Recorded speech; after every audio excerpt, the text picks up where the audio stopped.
everyone, and welcome back to another video. This one's gonna be a long one, so if you need to get some snacks or get some water or whatever, go do that now because we're gonna be here for a minute. So the 5th generation of K-pop has just recently started, and that means that 4th gen is officially over. And because of that, I thought it would be a great time to make an updated version of my ranking 4th gen girl groups video. In early/mid 2022, I made another version of this, but that's before a lot of really prominent 4th gen girl groups debuted. And not only that, it's been like 2 years since that video, and a lot of my opinions have changed, so this list kind of looks pretty different. In my last video, the groups that I included were I-DLE, I-DLE, GWSN, Loona, ITZY, Everglow, Stacy, Aespa, Fromis9, Purple Kiss, ITZY, Kepler, Weekly, and NMIXX. And from top to bottom, that's how they were ranked. And the groups included in this list, listed alphabetically to prevent spoilers, are Aespa, I-DLE, Black Swan, Everglow, 50/50, Fromis9, (G)I-DLE, Yves, ITZY, ITZY, Kepler, LE SSERAFIM, Loona, NewJeans, NMIXX, Purple Kiss, Stacy, VV's, Weekly, and XG. There isn't much explaining to do as to how this video is going to work. We're going to start at the bottom of the list, talk about why the group I put at the bottom is last in my ranking, and go all the way up to the top where my favorite group is. Of course, no hate to any of the groups ranked towards the bottom. I'm literally just some dude giving my opinion online, so please don't let yourself get too upset over this video. And I guess without further ado, let's just jump in by talking about the group ranked number 20.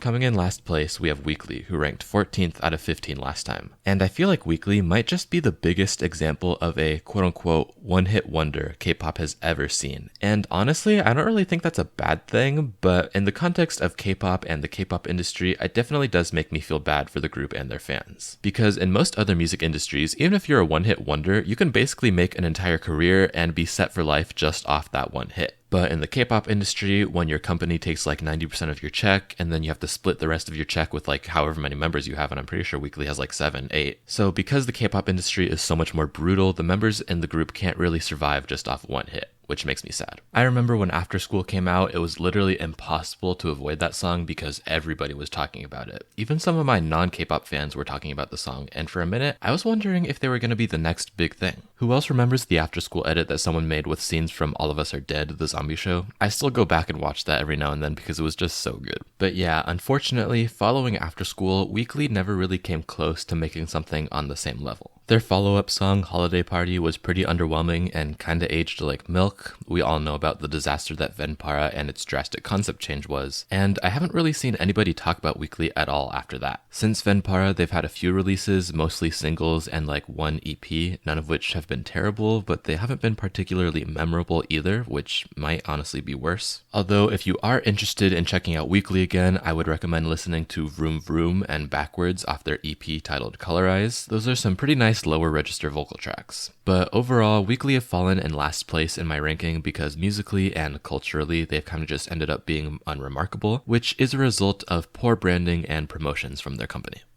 Maniac, maniac, maniac, but I can't kill it. Having debuted after I made my last ranking, VV's come in at number 19. VV's have ended up in the lower quarter of my ranking for pretty similar reasons to Weekly. Despite having a more consistent and sustained career with their song Maniac still being in the top 50 of most major Korean music charts, I'm gonna be honest and say I never really understood the hype. Maniac first went viral for its killing point in the choreography, and I definitely get that the dance is super appealing, but I never really enjoyed Maniac that much as a song. Again, I feel like a lot of their music is lackluster, and though there is usually a song or two that I like per release of theirs, even those songs have really short shelf lives in my music library. Their last comeback was in early November of last year, so I'm pretty curious to see what they're gonna do next time they release music, but they're going on a North America tour from mid-July to mid-August, so we'll probably have to wait till around, I'd say, October. Some song recs I'd give for VV's are Tweet Tweet and Untie.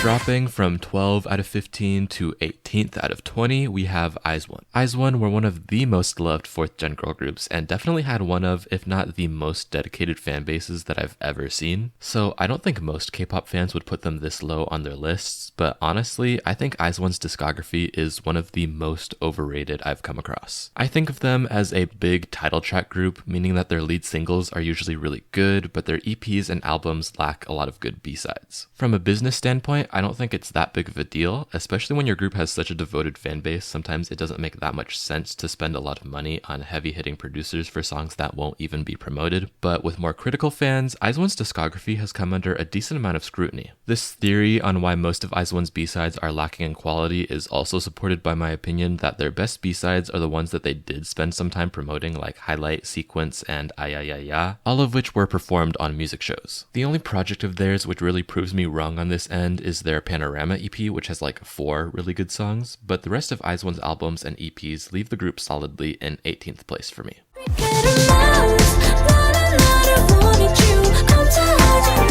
When I was doing my rankings for this video, I was really unsure of where to put Black Swan because there's so many things about this group that puts them apart from other K-pop artists. First of all, because of their company, they release an average of like 1 song a year, and these songs range from amazing and show-stopping to low budget and horribly mixed. Being one of the groups I most want to succeed because of how much they're doing for the industry just by existing as non-East/Southeast Asian K-pop idols, it really sucks to see how little music their company gives them. But I genuinely think there's a lot of greatness in the few tracks they have put out. Cat and Mouse, though definitely a sort of trend-following, radio-friendly pop track, is one of the best of its kind and has a genuinely unique and catchy melody with no weak spots in the song. Tonight is an extremely underrated debut track with a great hook and fun energy despite poor mixing, and Fatu's solo EP is one of the most underrated and great rap projects K-pop has ever seen. Although it's mostly in English and wasn't really promoted in Korea, so I don't know if it counts as K-pop. Still, check it out if you haven't, it's great. Overall, Black Swan is a good group, but their company needs to put in way more work and effort if they want to make the group great, because the members have all the charisma and talent they need.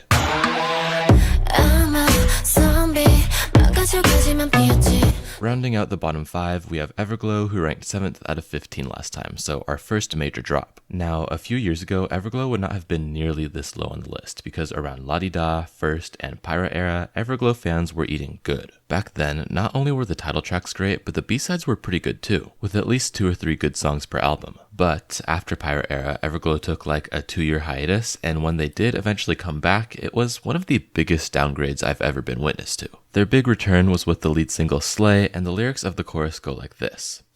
Na na na na na na na na na na na na na na na na na na, all my girls slay. And listen, usually I'm a fan of nonsensical lyrics, but these are just boring and uninspired. Being a girl crush song released in 2023, it was really hard to take this track seriously despite it being such a big moment for the group. Maybe the biggest problem I've had with Everglow as a whole since their comeback is that everything they've put out has felt super outdated and out of touch with K-pop as a genre. Now, this isn't me saying that I want them to put on a New Jeans Pink Panthers wig and start doing drum and bass songs, but the beat drop choruses and chanted lines are just not great from a musical and marketing standpoint. Some of their songs don't fall under this trope, but if they're not doing drop choruses, they're doing mid-tempo synth pop tracks, which is just as outdated, if not more so. And overall, Everglow is higher than the groups below them on this list because their earlier discography is really good, but all of their recent stuff has missed tremendously, leaving them at 16th. And don't you know how sweet it tastes?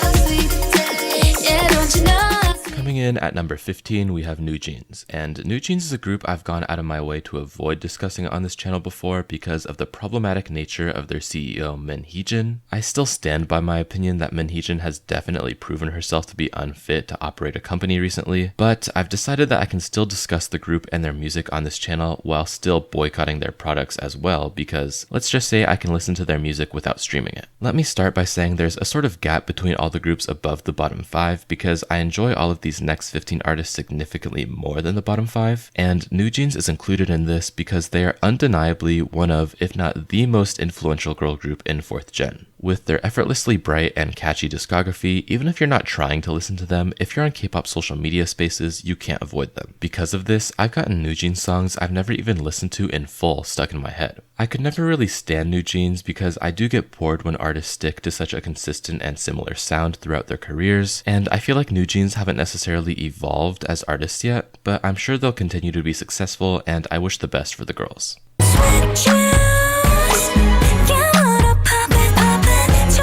Next up at 14th, dropping down from 11th out of 15 last time, we have Purple Kiss. And you know what? Even though Purple Kiss have been falling off a bit in terms of relevancy, I think they're actually getting a little bit better when it comes to music. Now, I don't think they're necessarily groundbreaking musically, otherwise they'd be up higher, but they have a pretty respectable music catalog. For their last album, they were kind of a reverse ITZY in the idea that the B-sides were good, but it was the lead single that was lacking compared to the rest of the album, which is kind of horrible in terms of marketing, which explains why this comeback underperformed. But if you didn't like BBB or Bad Behavior, I don't know what Purple Kiss stands called this song, I would really recommend checking out the rest of the album. I think Purple Kiss have pretty decent music, but they're one of my less listened to 4th gen girl groups because I connect with other group discographies a lot more, leaving them at 14th.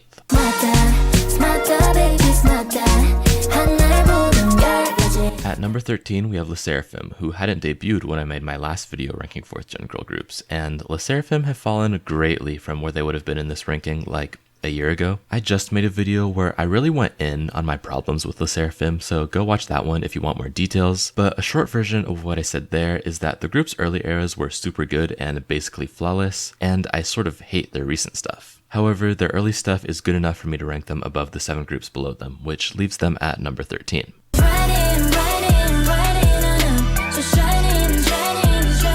XG is another group that has a lot of debate surrounding whether or not they should even be considered K-pop, but in my opinion, since they're promoting in Korea, perform for Korean audiences, and are clearly aiming to capture attention from the K-pop fan audience, they are K-pop. Now, as another group that hasn't released a full album in their 2 years of activity, it's hard to compare them to other groups on this list when their discography is so small. I really love all of these songs, with my favorite being Puppet Show by far, and anything that isn't on this list I don't really like at all. So I'm sort of 50-50 on XG's discography. I really tend to like their more melodic and high energy tracks, so their more simple rap tracks like Woke Up and Girl Gang don't resonate with me that much. And I feel like most XG listeners also agree with me because their most streamed songs, Left, Right, and Shooting Star, are their songs with the most singing in the chorus, besides like New Dance. I mean, they can do whatever they want, the numbers prove that they can do whatever they want and still pull millions of streams, but the misses in their catalog mean that they rank safely at number 12 in my opinion.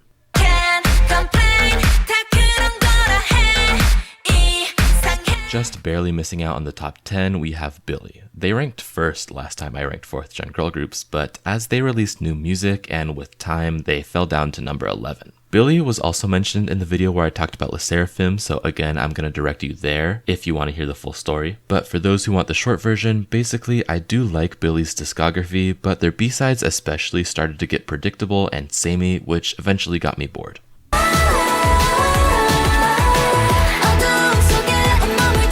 Starting off our top 10 and jumping from 13th out of 15 in my last ranking, we have Kep1er, the first group who actually rose from their spot in my previous list. Now, even though Kep1er have really plummeted in terms of reputation and popularity, I honestly think they've only gotten better since they were at their peak relevancy. Especially during 2023 when they released Giddy and Galileo, not many people talked about these EPs, but I've probably listened to them like 20 times in my car and bedroom because they are super good. I feel like because they became sort of a joke within the K-pop scene, people are too prideful to listen to or at least admit they listen to Kep1er, but not me. I am a proud Kep1er enjoyer, and I am telling you all that you are missing out. A lot of you are probably like, if you're saying so many good things about Kep1er, why are they only number 10? And well, that's because honestly, these two releases kind of carry their discography in my opinion. Their most recent comeback, despite getting some traction for being the group's last as a full group, was kind of boring in my opinion. And during their debut year, their B-sides were really lacking as well, besides like Mask and Downtown off the We Fresh album. But I mean, K-pop fans let other more popular groups get away with so much worse than anything Kep1er's ever done wrong, and I think they deserve more. They are the first Produce/Planet group to ever renew their contracts, besides two of the members, Yeso and Mashiro, and I'm really excited to see what they do next.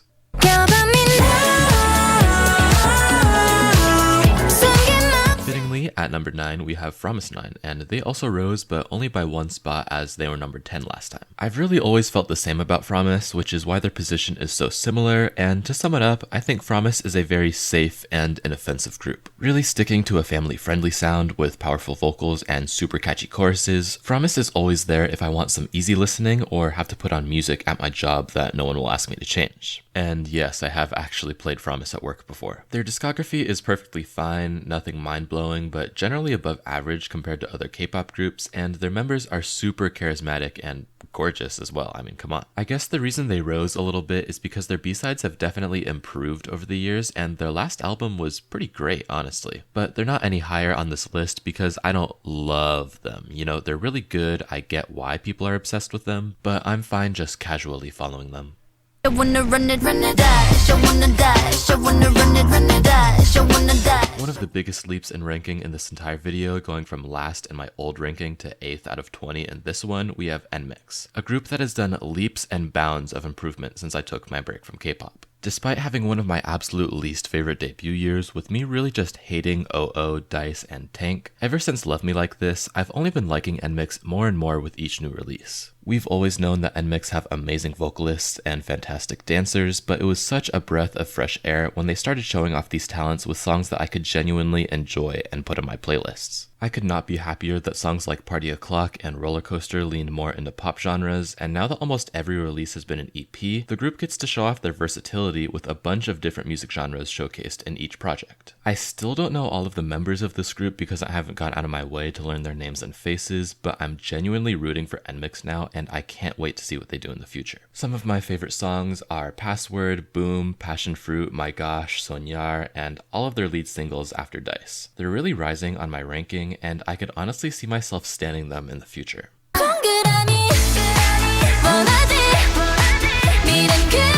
Coming in at 7th, one spot higher than their previous rank is STAYC. My opinion on STAYC hasn't really changed much over the years, and I think they have one of the better discographies in 4th gen as a whole. I think the only reason I didn't put them higher on this list is because of their 2 recent title tracks. I don't think they should necessarily change their sound because Teddy Bear and Bubble actually charted pretty well in Korea, but personally, both of those songs were way too childlike for me, and I haven't gone back to them much at all since they were released. This would be a pretty big problem if I stopped liking their B-sides as well, but they've been pretty good about keeping the music as a whole on a consistently high level. Maybe it's just because I still regularly listen to songs like Poppy, Complex, Butterfly, Run to You, and more on a regular basis, but I don't dislike Teddy Bear or Bubble enough for it to really affect how I view STAYC either. Like, they're definitely some of my least favorites, probably my bottom 2 title tracks of theirs, but those songs are only like 6 or 7s out of 10s versus a lot of the 1s and 2s we've talked about for other groups. Overall, I still think STAYC is great. They're not top 5, but I love them.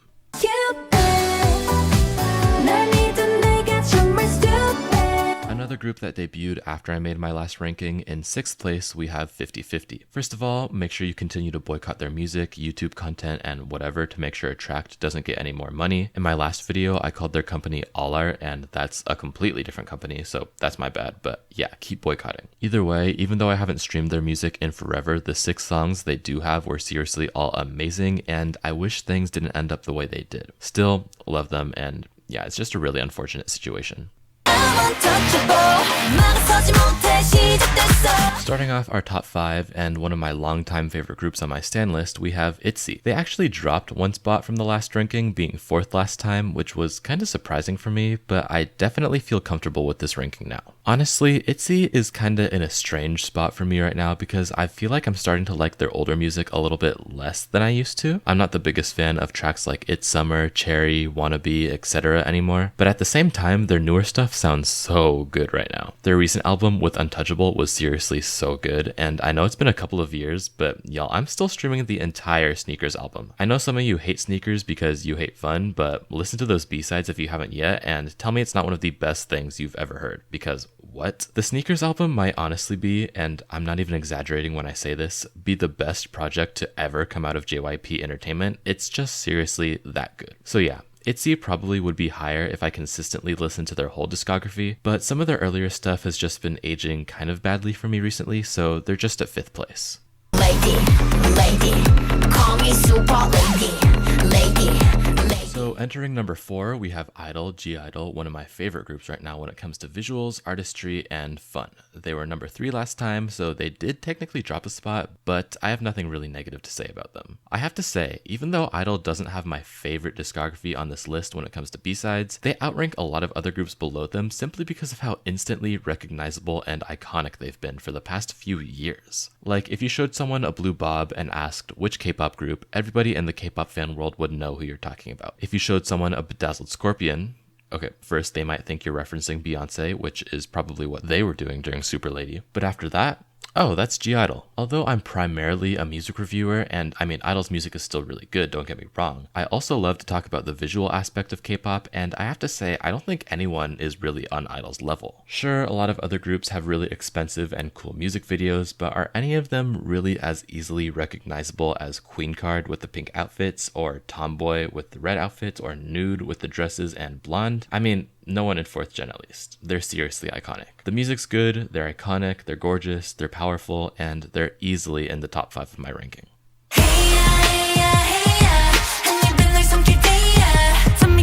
Starting our top 3, and a group I seriously need to put in my intro. I need to replace one of the other intro clips with them.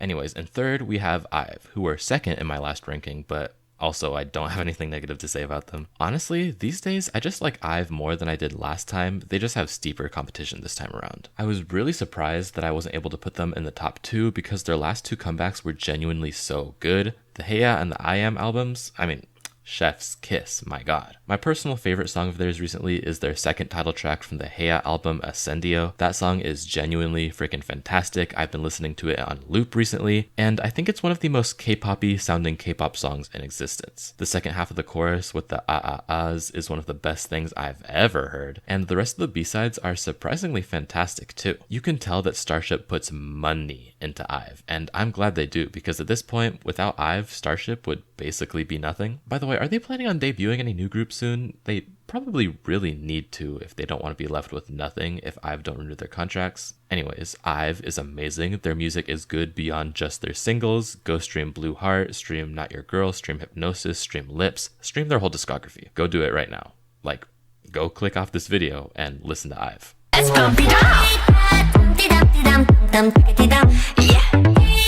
In 2nd place, jumping 3 spots from 5th in my last ranking, we have Loona, who have risen because of all the amazingness they've put out post-disbandment. Now, I'm an OT12 Loona-er, so I'm just considering everything ARTMS, Odd Eye Circle, Loossemble, and Chuu as Loona, and yeah. I mean, I don't know about the rest of you, but I can't really say that any of the post-Loona artists have put out a single bad project yet. Like, sure, there's a track every now and then that isn't up to par for me, but as a whole, Loona and all these new subdivisions have been killing it. Going off recent releases, Yves' debut EP was freaking fantastic. Go listen to Diorama, genuinely maybe the best female soloist release of the year so far. ARTMS had some amazing B-sides on their new album like Sparkle and Unfair. I think my favorite of the bunch though is Loossemble. Maybe I'm biased because Go-On, Vivi, and Hyunjin are my Loona biases, but I think their debut EP was pop perfection, and their most recent comeback was super good too. I don't know, I feel like everyone gets what I'm trying to say. Basically, their music is so good, and all we need now is for them to start charting in Korea, and then I'll have no complaints.